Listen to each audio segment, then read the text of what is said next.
So I'm always been asked to do a video about my experience of growing trees in containers, and we have quite a nice range. We've got cherries and apples and pears, and it really makes a big difference to our diet here in the garden. We've got lots more trees, a much bigger range on the allotments, but it's always nice to have fresh fruit in the garden. So I thought I'd just take you around the few trees that we've got here and show you how they're growing. So I thought I'd take you on a little tour of the trees. And as you can see, I've got quite a few cherry trees. They're all in these galvanised bins, and there's a range of different types, but basically they're all a sweet cherry. And these are about 10 years old, and you can see that the trees look a lot older than that. They really age at quite a rate by comparison with trees in the ground. But that said, if you don't have space for trees in the ground, and we didn't at the time that we put these in, they really have been kind of wonderful as a way of getting fresh cherries. Now, by contrast, the pear tree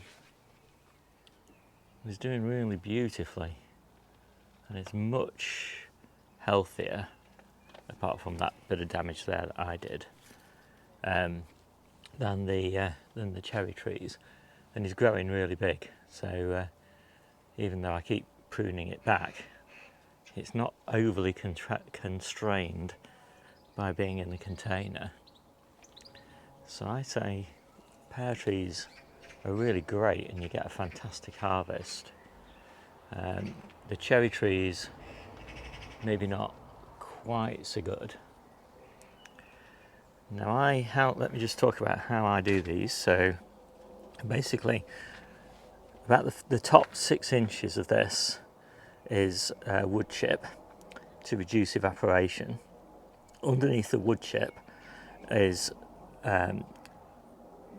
a lot of this Marshall's Organic Extra farmhouse manure, composted with seaweed, and a few handfuls of bloodfish and bone, and a handful of chicken manure pellets each year, basically. So quite a lot of food. These older trees, unfortunately, I'd have to really damage the roots in order to dig this out. So there's just, as much as I can squeeze in of the same mixture on the top surface, but these get a lot more evaporation. So when you're planting the trees, really it's a good idea to leave at least sort of 8 inches below the rim of your container, which is what I've done on all the new ones. I water them each week with about 12 litres of water, and in summer I might up that to maybe 18 litres. But basically I water until I see water running out the bottom once a week, and they do seem to be doing okay. And then apple trees, they seem to like it in here as well, and I've just started transplanting more apple trees. So basically, as these cherry trees die on me, and one did last year, I'm planting apple trees, and these are grafts that I did last year. I'm really happy with them. Obviously I'm not going to leave that many apples on this tree. I've got another apple tree that I grafted in this much smaller container, but again it seems to be quite happy in there. And then we've got another cherry tree, and this does better because although this is in a container, it's sunk in the ground, so it's cooler, but also it's split, the roots have split the container, and so I've got access to the ground, but they're still restricted, and so the size of the tree, it's not grown anywhere near as big as you'd expect a cherry tree to grow. But again, a lovely harvest of cherries here.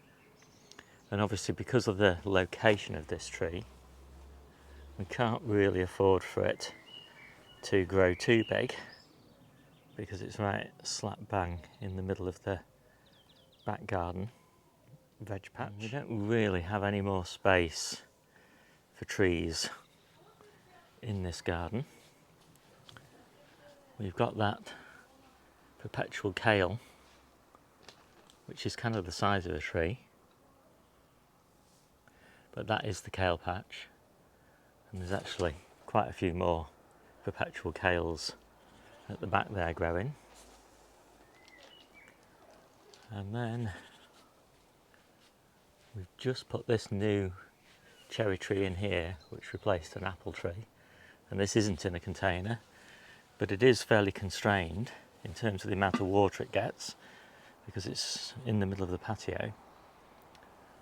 But again, pretty fabulous crop of cherries on this one, and I suspect that this really is the way to grow cherries, and just to prune this tree so that it doesn't grow too big. So basically a bit like a cordon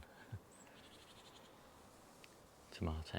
And then the only other perennials that I've got in the garden in containers are these blueberries, and they seem to do pretty well.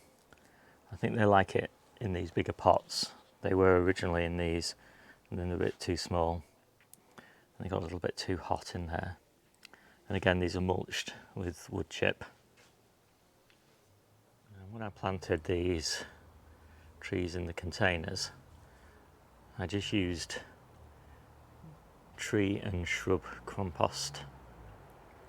And as I said, each year I just put in quite a bit of effectively farmyard manure, but the Marshall's Organic Extra, it's just a dried concentrated form, which is just ideal for getting as much goodness as possible into as small a space as possible, which is kind of what you need for these trees.